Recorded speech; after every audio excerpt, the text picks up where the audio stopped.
चलिए स्टार्ट करते हैं आज की क्लास। आज की क्लास का टॉपिक है पूंजीगत वस्तुएं, कैपिटल गुड्स, जो कि बहुत ही महत्वपूर्ण टॉपिक है। तो वीडियो को बिना स्किप किए बने रहिए हमारे साथ। चलिए स्टार्ट करते हैं। पूंजीगत वस्तुएं, कैपिटल गुड्स, वे सब वस्तुएं जो स्थिर परिसंपत्तियों अथवा इन्वेंट्री स्टॉक के रूप में अन्य वस्तुओं के उत्पादन में सहायता करती हैं, पूंजीगत वस्तुएं कहलाती हैं। स्थिर परिसंपत्तियों के उदाहरण हैं मशीनें, संयंत्र, औजार व उपकरण, इमारतें आदि। उत्पादन का चक्र केवल पूंजीगत वस्तुओं के सहारे ही जारी रह सकता है, किंतु जब पूंजीगत वस्तुओं का प्रयोग उत्पादन प्रक्रिया में किया जाता है तो उनमें टूट फूट होती रहती है, अतः उनकी मरम्मत व बदलने की आवश्यकता रहती है।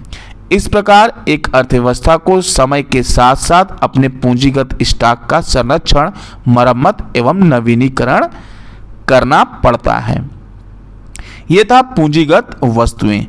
अब हम लोग देखेंगे आज के इस वीडियो में उपभोग वस्तुएं और पूंजीगत वस्तुओं में अंतर। चलिए देखते हैं। देखिए यहाँ पे जो चार्ट नजर आ रहा है, एक तरफ आपको आधार नजर आ रहा है, एक तरफ उपभोग वस्तुएं, एक तरफ पूंजीगत वस्तुएं। पहला इसमें है आधार में, मतलब बेसिस ऑफ डिफरेंसेस में है मांग। यह मानवीय आवश्यकताओं को प्रत्यक्ष रूप से संतुष्ट करती है, इसलिए इनकी प्रत्यक्ष मांग होती है।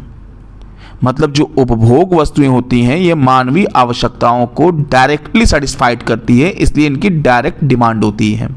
मतलब जिसको जो चीज़ चाहिए तुरंत वो मांगता है और उसको आवश्यकता होती है। पूंजीगत वस्तु में देखते हैं, यह मानवीय आवश्यकताओं को अप्रत्यक्ष रूप से संतुष्ट करती है, इसलिए इनकी व्युत्पन्न मांग होती है। मतलब ये इनडायरेक्टली सेटिस्फाइड करती है, डायरेक्ट रूप से नहीं करती, इसलिए इनकी व्युत्पन्न मांग होती है। दूसरा है उत्पादन क्षमता, मतलब आधार है बेसिस ऑफ डिफरेंसेस, उत्पादन क्षमता। यह उत्पादन क्षमता को बढ़ावा नहीं देती है। जो उपभोग वस्तुएं होती हैं वो उत्पादन क्षमता को बढ़ावा नहीं देती हैं, और जो पूंजीगत वस्तुएं होती हैं यह उत्पादन क्षमता को बढ़ाने में सहायता करती हैं।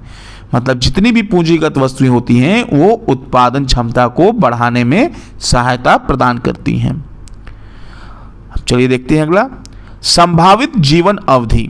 अधिकांश उपभोग वस्तुओं की टिकाऊ वस्तुओं के अतिरिक्त जीवन अवधि सीमित होती है।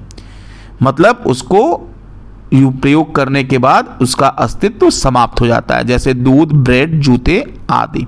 मतलब कुछ एक निश्चित समय तक इसको हम प्रयोग कर सकते हैं। जैसे दूध, ब्रेड खा लिए खत्म, जूते को कुछ समय तक हम पहन सकते हैं, लेकिन वो ज़्यादा टिकाऊ नहीं होता है। अब पूंजीगत वस्तुएं देखते हैं। पूंजीगत वस्तुओं की संभावित जीवन अवधि 1 वर्ष से ज़्यादा होती है।